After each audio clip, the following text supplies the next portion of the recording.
Welcome to Digital Davos 2020. Thank you very much for everyone here.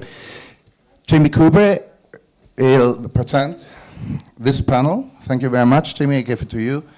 Just read. Thank you and welcome everybody. Thank you all for coming. I'm Jamie Cooper. I teach at California Western School of Law, and I've done a lot of blockchain work over the last couple of years, and it's great to be back in Davos and with old friends and new. I'll take a moment and introduce our panel. Everyone knows, of course, knows Carl Selig, who's coming from chainBLX. Beside him, we've got Mark Mueller-Eberstein from Codex 3. Thank you for joining us as well from Seattle. Beside him is Eric Krisky. Thank you for coming from Badali. And the president of Liberland, President Vit Jadilka. Lichka. I'm sorry. I'm Canadian, so we're not very good at pronouncing things, particularly in French or English. Jason Shu, who was going to be on the panel, is running a little bit late, but we're hoping he'll be here a little bit later. And Henry Arcelian from Canada, also from PricewaterhouseCoopers, at the Hong Kong office and in charge of the global practice in blockchain. Thank you for coming. Great. Welcome, everybody. Our topic today is self-regulating organizations, and it's really an issue of, for me, and I see this just because of my own legal reform work, horizontal structures versus vertical structures. It's no secret that governments have been very slow to regulate. Those who have banned, like the People's Republic of China, have suddenly embraced at a national level. October 24th going forward will forever be known now in China as Blockchain Day. Whereas the U.S. is taking a more nuanced approach. The UK, a lot of the OECD countries are really the ones not interested in being the first mover on these things. And I was curious, is government inaction the reason for the rise of self-regulating organizations? Maybe we can start down there and move our way this way. Carl?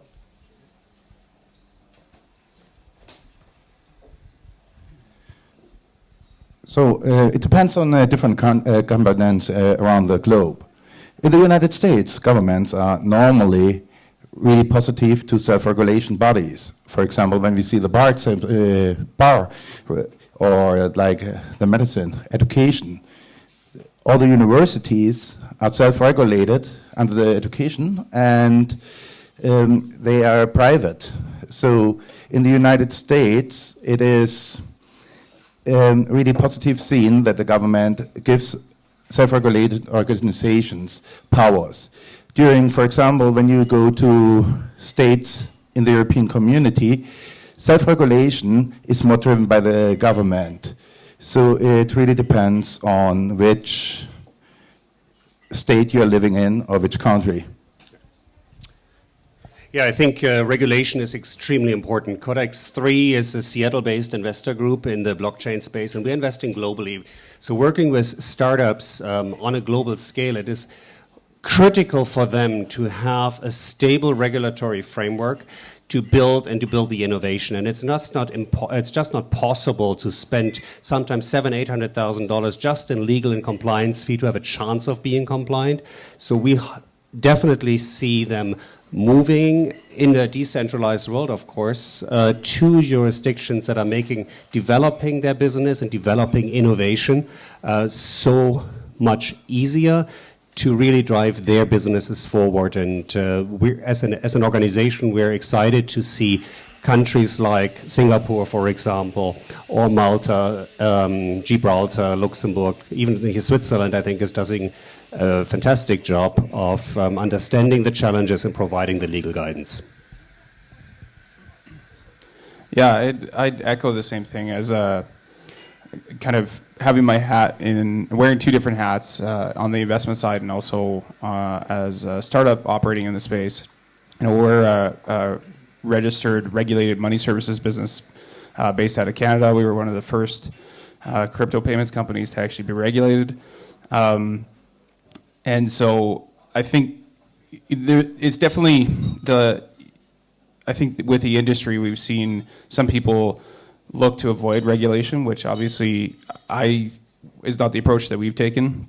I think in order to build trust, you need to have regulation in place. So part of that, has been us working with the Canadian government to come up with good regulations and push them forward. And in Canada, FinTrack has actually been the governing body for us, which has been they've been quite progressive and moved fairly quickly, actually. So I think they've done a good job. Other jurisdictions around the world have made it pretty tricky to do that. So I think in terms of, we actually had to do a little bit of self-regulation ourselves. So, it took us about 6 to 9 months, and a lot of that legwork was me digging into the legalities of what would be covered or might be covered or what might be considered being a good actor, even in the face of no official legislation.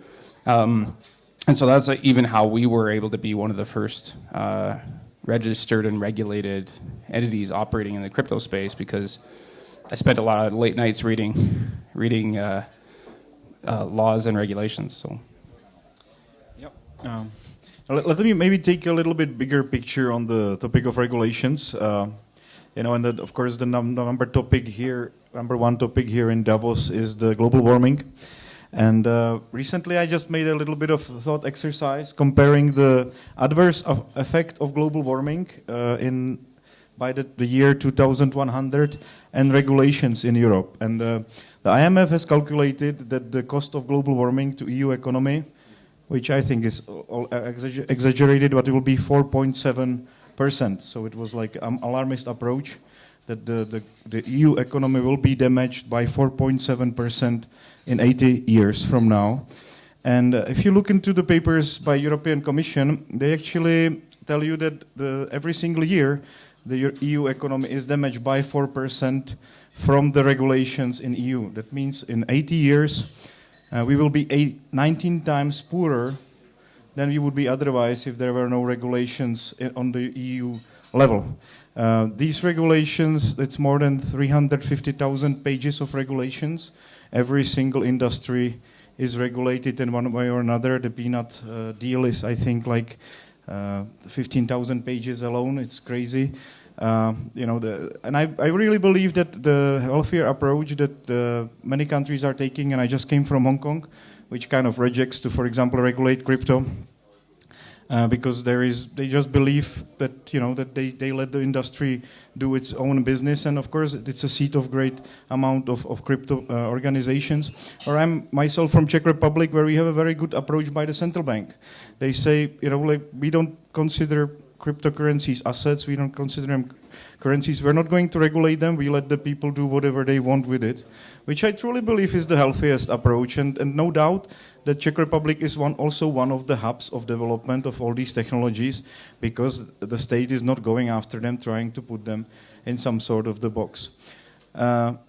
So anyway, I just would like people to think about it, that this whole event that we are meeting here, the number one topic is global warming, but compare it, 4.6% of GDP decrease in 80 years compared to 1900% decrease in 80 years because of regulations. We are all going to be 19 times poorer because some policymakers in European Parliament and in national parliaments thought we actually need some regulation on all these things.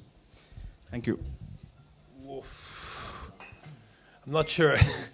We were together in Hong Kong last week. I'm not sure I agree with a lot of these things, but first of all, I think, honestly, I think you're blaming regulators. First of all, you mentioned Hong Kong. I sit on the advisory board of the Hong Kong regulators, and I'm not sure your interpretation is actually correct of the rules on there. So second thing is, today I think blaming regulators is a bit wrong. In crypto, 95% of regulators around the world have somebody working on crypto, which is something we don't have in many organizations around the world. And for many global institutions, from IOSCO, it's at the board level this year. It's one of their main priorities. I mean, they're giving training to a lot of the members, the securities members around the world as well on this topic. And also, I think that many countries have taken different approaches. We don't need every 200 countries in the world to have crypto regulations. Some have taken a principle-based approach. Liechtenstein is a great example, not far from here. Gibraltar and others. Others have taken up how to put crypto inside their existing regulations. Hong Kong is a good example. For example, in Hong Kong, since November last year, any fund manager that was licensed can have up to 10% of its portfolio in crypto with no additional licensing condition. So it's pretty innovative stuff. And the third one is actually what you mentioned, Malta, who has, I believe, excellent regulation as well, specific ones. So I think on that front, we're actually doing quite well. What bothers me actually is the lack of regulation. What keeps me up at night right now is that actually we have members of the crypto ecosystem who are violating some of the regulations. If we have one scandal on AML, sanctions violation, the entire ecosystem goes back 2-3 years, exactly like we had in 2014 when Mangox. So I think we have to be careful that in order to industry to move to the 2.0, we need reasonable amount of regulations, not over regulations, and I genuinely believe that we read that. The problem we have now is tax. I believe, for example, tax, which is probably another issue. Today, not even 5% of regulators, tax authorities have any tax guidance. And for the industry to move, we need the regulators to be in place. We need tax authorities in place. We need public assurance reports of all these crypto companies, which are now starting to get. And eventually as well, we'll need more ecosystem players as well. So I think, honestly, the picture is more, I think regulation is an excuse that is given that should not be given from that perspective. I don't want to be bad, but I just want to be... A big welcome to Jason Xu, the crypto congressman of Taiwan. We'll pass the microphone over to him. Maybe you can explain what you've done through your tutelage and leadership in your home island in terms of promoting SROs through policy guidelines or the legislative process, please. Thanks, Jamie. Sorry for being late. I just wanted to kind of echo what Henry was saying. I think at this day and age where crypto and blockchain are really, finally making its way to the mainstream, regulation is needed, and regulatory clarity would be very important and necessary for the path forward.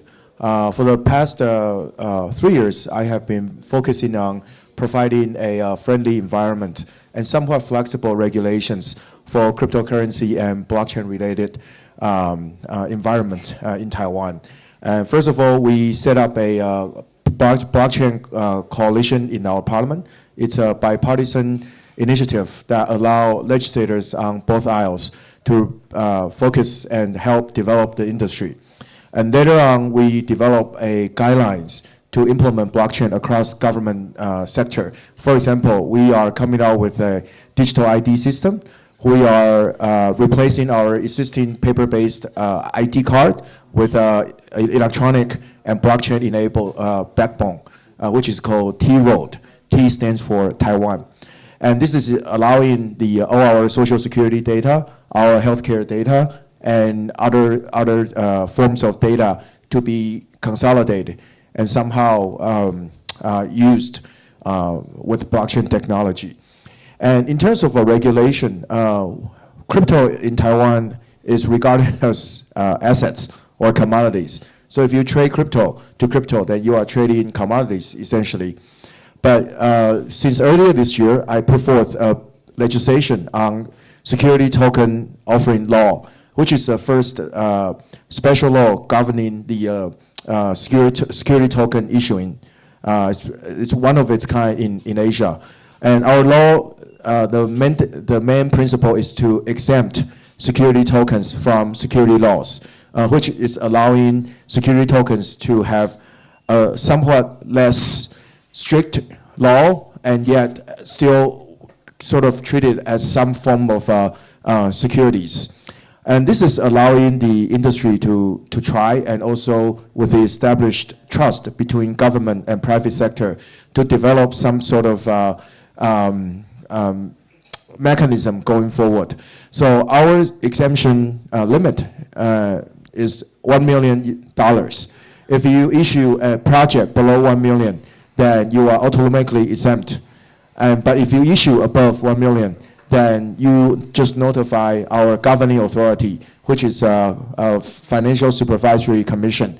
And chances are they are likely to back and support you. So right now we have some high-profile projects in the brewing. For example, our state-owned electricity corporation, Taipower, is now considering to issuing security token for the decentralized grid, energy grid management system. And also we are enabling our trade finance to be used on blockchain and by issuing security token as well. So all of these things, I think, is indicating that in this new era of securitized token, we need more regulatory clarity. I think the lack of regulation is somewhat casting a shadow to a nascent industry like blockchain and crypto. And I would also want to add one more point that even though Libra is somehow meeting with some challenge in the US Congress, but I would say the rest of the world won't stop. So China is coming out with their DCEP, digital currency electronic payment system. And Taiwan is studying the central bank-backed digital currency. And all of these are indicating that we are moving somewhat to from peripheral to a mainstream play. So regulations are needed, and it's imperative to have the clarity as investors, practitioners, and entrepreneurs and authorities working together in this sphere. Thank you.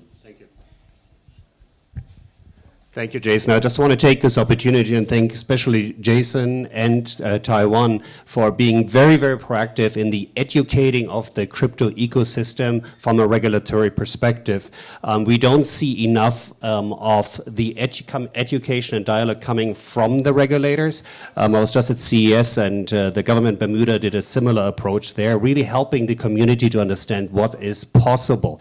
And I think it's a responsibility that is not only on one side. It's the regulators, the politicians are definitely a part of that conversation. We as investors are part of that conversation, and the entrepreneurs. We all need to share information and work together to find a regulatory framework that helps both the industries, that doesn't stifle innovation, and that drive economic growth for our societies.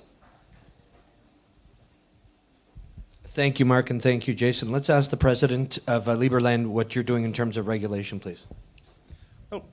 I think we kind of came up with a new system how to basically deal with fraud and with criminal cases in Liberland. And this merit system that we have came up with, I think, solve this problem of completely decentralized future.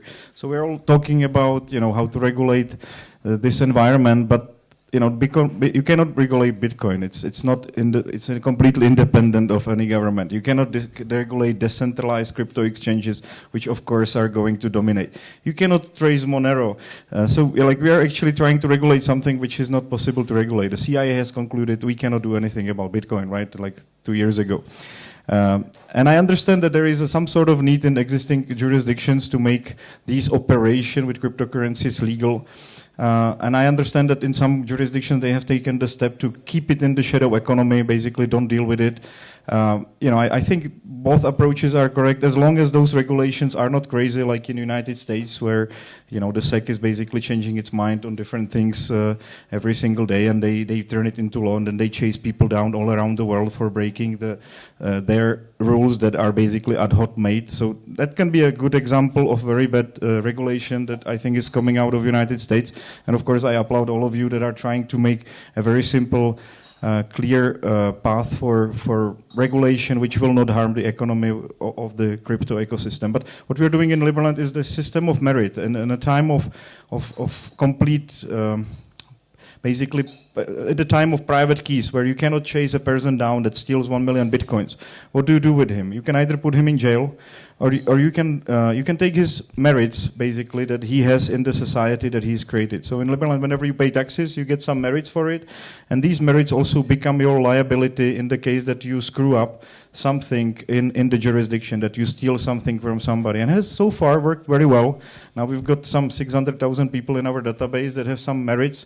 And if they go and do something really bad, there is a system of courts, and we're building it as a decentralized system of courts as well, that basically looks into the case and sees how many merits you've got. If there is possibility to compensate the other side from your merit accounts, it becomes a kind of your insurance into the society.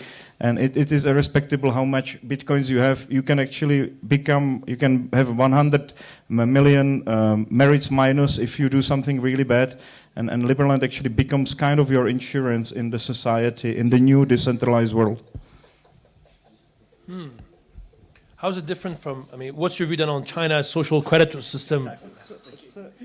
I think it's a huge difference. Like Liberland is not trying to evaluate what kind of social post they're posting about Liberland. We are not going to take away the rights of people to travel with the plane, etc.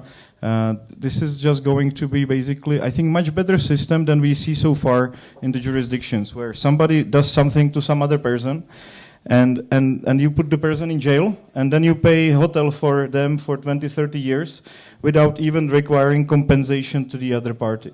What we are trying to create in Liberland is a bit of an advancement in terms of sorting out the disputes between the people, so that we actually don't end up paying hotel for somebody for 30 years, and we give something to the damaged party.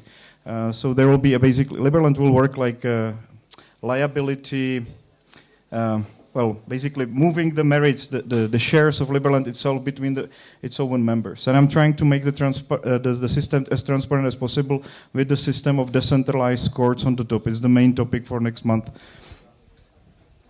I was just going to add a comment. I think that's actually super interesting. I hadn't heard of that before. And I think that is pretty fundamentally different from the social credit score, in that you're basically bringing in game theory in order to prevent people, have incentives or disincentives, in monetary ones to prevent people from hopefully harming each other, which I think is pretty clever. I haven't, definitely no other government have I heard thinking about that. So very cool. Thank you. We've touched upon transparency. Maybe, Carl, you can talk a little bit about the platform that you've developed, which brings in an SRO through and incentives with chainBLX, please. Thank you. chainBLX developed a platform where we basically self-regulate through peer-to-peer review and diligence process before something can go on a crypto exchange or a token exchange. And this peer-to-peer review is economically quick, and it gathers basically the intelligence from thousands of people immediately. This combined with mediation and arbitration binding process, which is legally binding in the United States, plus then with technology which allows to be legally compliant, for example, for the token ledger for ERC20 tokens, as well as it regulates the contract which the investors did by investing in the companies. This is how we help in self-regulation. Thank you. So.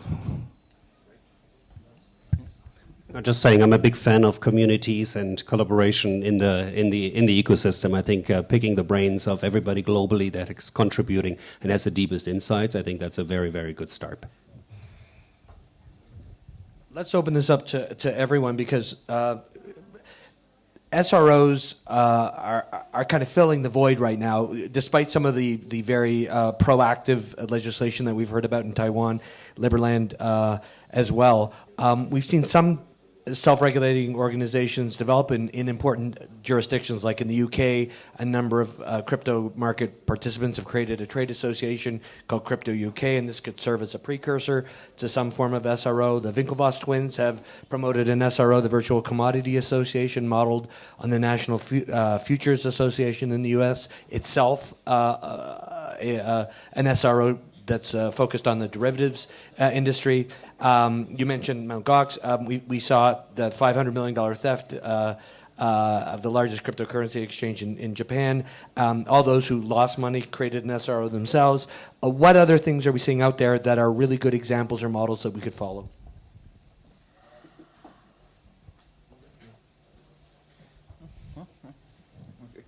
Yeah, I would say, we've had a lot of discussions within, with exchanges, with cryptocurrency companies in Canada, because, with IROC, especially right now, and the Ontario Securities Commission, Canadian Securities Commission, there's lots of discussions right now around how to deal with custody responsibly, how to deal with insurance, how to deal with securing people's funds, and then even auditing. Most people probably heard around the world we had Quadriga, massive, basically exchange that exploded, 300 million down the toilet. It's really set back the Canadian ecosystem quite a bit, and we're seeing a little bit of a knee-jerk reaction from the government on the security side. But I think there's been a lot of discussion amongst the good actors and the people that I think that are trying to move things forward. Binance and Kraken and ourselves, Shift. A bunch of the major companies in the space that are really trying to work together to come up with a formal framework and guidelines around a lot of these things. I think especially in relation to insurance and custody and transparency around funds and where they're held and all that sort of stuff. So it's coming.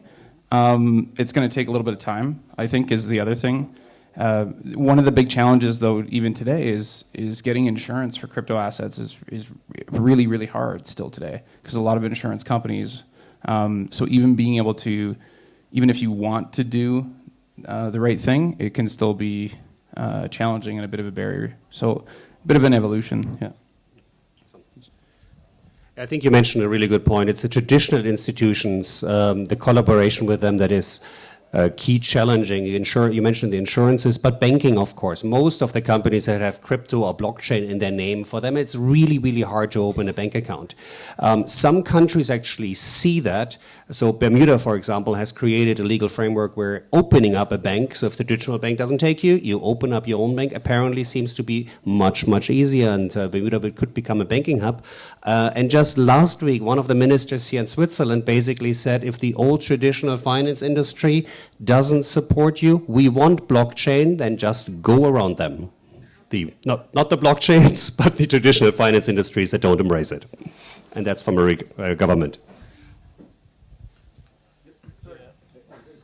Yeah, actually, why don't you go, Jason? I'll finish it off as well. I think the one thing as well to understand with there's been a number of initiatives like these, right? And like many SROs have been, like in Hong Kong, we issued best practices for token sales and so on and so forth. The problem I see with my clients, though, I mean, as you guys know, at PwC, so I run the global practice. We did like 320 crypto engagements the last 18 months. Is that when people are making money, everybody's happy to be very, very compliant. For exchanges, we've seen it, for the funds and so on and so forth.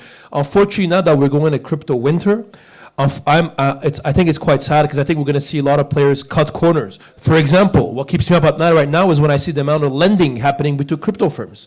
If one of them goes bust, we have like exactly what happened to Lehman Brothers in 2018, and the industry goes backwards. Then you saw what happened in Quadriga, you mentioned in Canada, right? How the industry had a big step back as well. So I think that's one thing we have to be aware as well. The audit, the bank account issue. The bank account issue is very interesting. It's my biggest problem for all my clients, because nobody was doing anything. Good thing in Switzerland now we have the CBAs, the Signums, and the others are coming in. But what really is worrying me is that in order to get the insurance, in order to get the Big Four audits, there's actually costs involved in that. And unfortunately, unless I think people were going to make a lot of money, the players in the industry, it's very difficult to justify that. So I think that's a bit of the chicken and egg problem we have right now in the broader ecosystem. Yeah, just before I pass on down, I would say I agree and I disagree at the same time. Like the cost is definitely, if it becomes cost prohibitive to operate, for sure, you're going to see people cut corners, or people say, "Hey, I can't do it." And even as startups, I mean, you kind of try. We try and push, what we can kind of get away with, while also balance. And it's a really tough balance, being regulatory compliant, being morally responsible, and then also, watching your bottom line too. So I think, for us, that's one of the challenges we've seen. But even with the costs involved, a lot of people are waiting, asking for insurance and a bunch of these things, because it's just going to add legitimacy, which, it's an investment in the future to continue to grow, because there's no way the cryptocurrency space and blockchain space is going to mature to where we want without legislation and trust. And these are critical components of that. So I still think it's very important for the so-called the third-party agency to work with the legislative body and as well as the executive regulators In Taiwan, for example, the SRO is looking to set up the guidelines for all the token issuance details, and that can be considered for the incorporation into the law with the SRO's guidelines. And these guidelines concern situations, for example, in the event of theft or some sort of hacking, what would the person in charge do with the other damage control? And it is also to clarify or clearly stipulate that an exchange should separate its operational fund with the user's fund. A lot of the crypto and blockchain investment or money-related issues are somewhat related to the security and the safety of the funds of the user. And that's why governments are very slow in allowing this industry to be widely invested by general public. So in Taiwan, I also propose virtual assets to be incorporated into anti-money laundering law.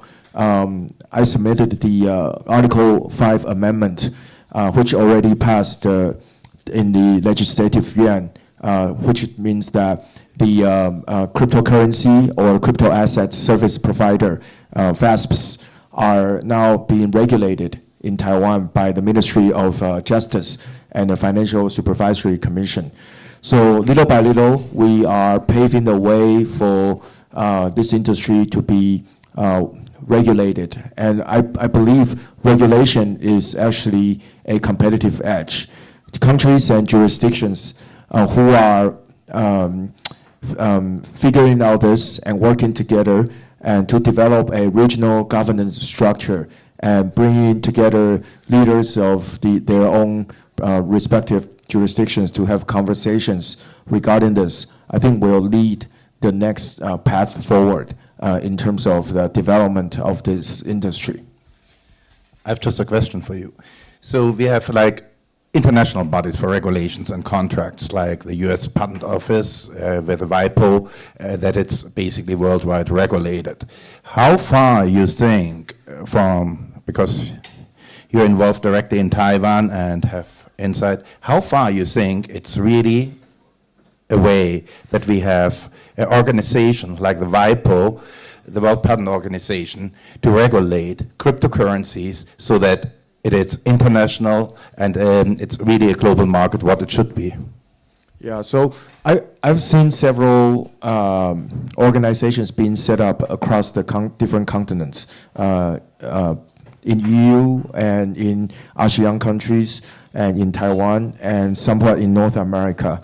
But I feel we need to find a venue or some sort of occasion to bring together all these intergovernmental governing bodies that are working to develop their own jurisdictional harmonization. And I think it's very important. And I think no place is better than Davos to do something like this. So maybe, after this forum or from today on, we can talk about this and actually set up a milestone to develop this. Because I feel it will be hard for countries that don't understand the nature of the technology to really come up with anything that's substantial and actually directive to the industry. So if all of us can work together and we really come up with the next phase of what the cross-continental or cross-jurisdictional conversations should be, and I think that would be a good step forward. And just for the record, I will be happy to help support the event from Taiwan and also provide the necessary resources to develop this from this point on. Jason, thank you very much for the offer. On behalf of the state of Washington, that's the other Washington in the US, I'm working with the governor and the advisory council there, and I would be very, very happy to collaborate with you. Thank you. Yeah, and I would say likewise. I mean, we're meeting with the Minister of Finance for Canada and Trade Export on Thursday, and so this is stuff that I'd like to bring to them because I know that we've got quite good relations with Taiwan. One question I wanted to pose, actually, maybe to kind of wrap things up a little bit, is, we talked about the panel is around self-regulation. And I think what we've seen really interesting, kind of tying this stuff together around insurance and things like that, is Binance has their SAFU or SAFU fund. So basically, they're self-insuring. BitGo is also self-insuring because they have a bunch of assets.